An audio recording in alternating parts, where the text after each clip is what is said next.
Hello again, Buccaneer fans. Time for another edition of the Buccaneer Update with CSU head football coach Jay Mills. I'm Rob Walden, and Coach, talking under much happier circumstances this week. Started the season with 3 straight losses, but this past week a 34-0 victory over North Greenville. Talked to you after the game. I was in the locker room, talked with some of the guys. The biggest thing that I sensed, a tremendous amount of relief to have that first victory of the 2009 season.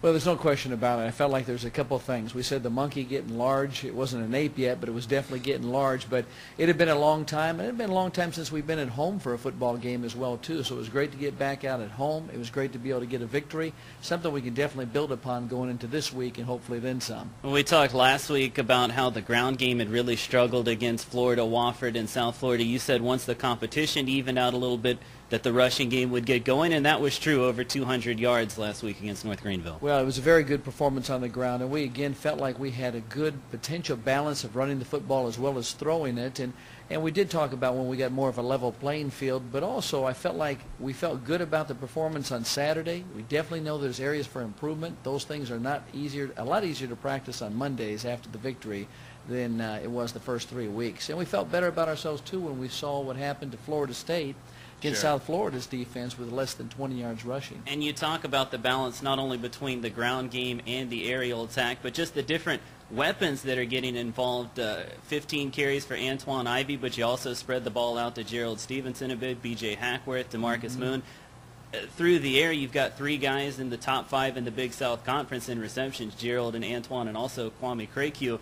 To have that many different guys you can get the ball to, I know is something that really every team strives for and has to make you happy as a coach. Well, balance, and not only balance, but distribution, as you said, because they can't hone in on one individual. We can have a chance to feature different individuals, and we said going into this year it had the best potential as far as having more bullets in the gun. I think we were able to fire a few of those this past weekend. Still some mistakes. I know you were a little unhappy with the amount of penalties that you guys had, 10 of them, and also turned the ball over a couple times against North Greenville, but like you said after the game, those are correctable mistakes and things that you guys are working towards improving in practice each week. No question about it. And those are things that come with confidence as well, too, and more security. And I believe that's one of the things that after that first 3 games, a difficult schedule, maybe as difficult as, and probably as difficult as any FCS program in the country. And although we know we have a good football team, A, we want to be a great football team, and B, the best circumstances, playing those 3 games might rattle you just a little bit, and so we had a chance to build some confidence as well, too. Pitched a shutout defensively, and really senior linebacker Chris Patrick led the effort, 9 tackles, 2.5 for loss, got his first career sack.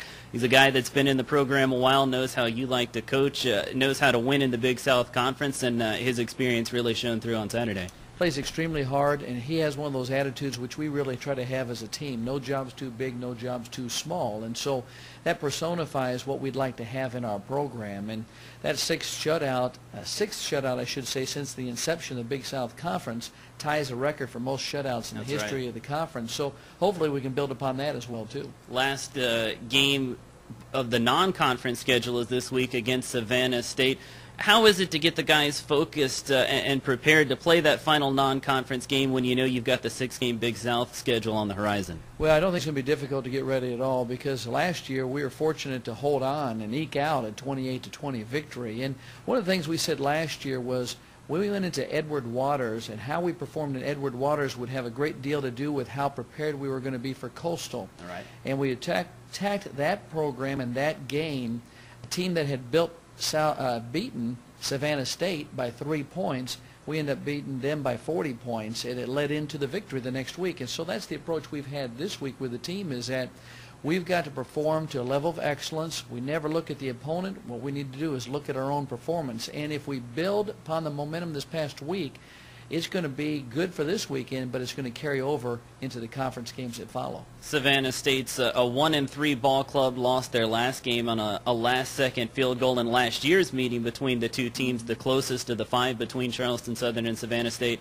Only a 9-point victory. You guys turned it over 5 times, so you need to come out and play well if you're going to come away with a victory on Saturday. No question about it. They're an outstanding football team, probably the most improved team that I've seen on film this year from last year to the next. And so I know our young men are seeing that as well, too. And once again, we're at home, and we take a lot of pride at being at home as well, too, since mid-2005 season, we're 16-2 record at home, and that's thanks to the support that we get along the way as well. Savannah State, one of those teams that runs a dual quarterback system. You're going to see a lot of Curvin Curry. He's the starter, but also A.J. DeFilippis through the years had some success for them. What's it like to prepare for a team when you know you're going to see two completely different quarterbacks on Saturday and both of them are going to get significant time? Well, we're going to kind of see a balance of what one person could do in like a Tim Tebow as an example, or a Daniels from South Florida and Grove.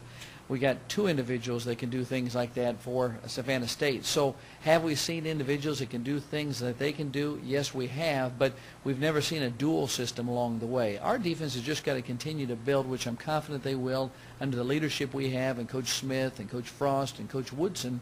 I believe our best football is still in front of us, and building on not only that shutout, but 90 yards of total offense and no big plays. That was one of the key things last week, is no big plays and one turnover.